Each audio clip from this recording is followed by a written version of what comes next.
ઇતિહાસમાં પહેલી વખત આવું થયું છે 2026ની સાલની અંદર કે જે આ ગિરનારીની અંદર જે મેળો ચાલી રહ્યો છે જૂનાગઢની અંદર, એની અંદર જે શંકર ભગવાન છે એ સાક્ષાત સ્નાન કરવા આવશે. હાલમાં વિડીયો છેલ્લે સુધી જોજો.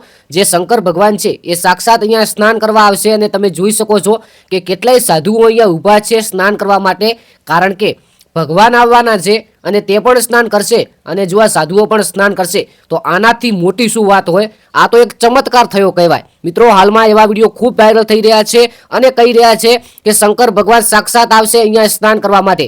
શું મિત્રો, તમે વિડીયો પહેલા જોજો. વિડીયો જોયા બાદ આપણે ચર્ચા કરવાના છે કે કેટલું સાચું છે અને કેટલું ખોટું છે. તો હાલમાં જૂનાગઢની અંદર મહાશિવરાત્રિનો સૌથી મોટો મેળો ભરાય છે અને તેના સમાચાર ઘણા બધા આવતા હોય છે કે આમ ચમત્કાર થયો તેમ ચમત્કાર થયો. પરંતુ મિત્રો, ઘણા લોકો એવું કહે છે કે દર વખતે અહીંયા શંકર ભગવાન છે આ સ્નાન કરવા માટે આવે છે અને લાઈવ પરચો આપે છે, ત્યારે ઘણા લોકો અને સાધુઓ અહીંયા આવે છે અને સાધુઓ તો અહીંયા નાહવા પણ લાગે છે. તો શું છે આખરેકાર હકીકત?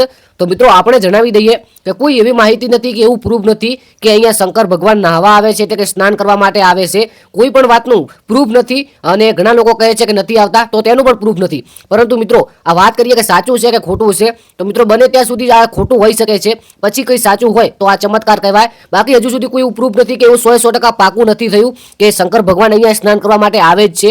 તમારું શું કહેવું છે આ વિષય ઉપર એકવાર કોમેન્ટ કરીને જણાવજો.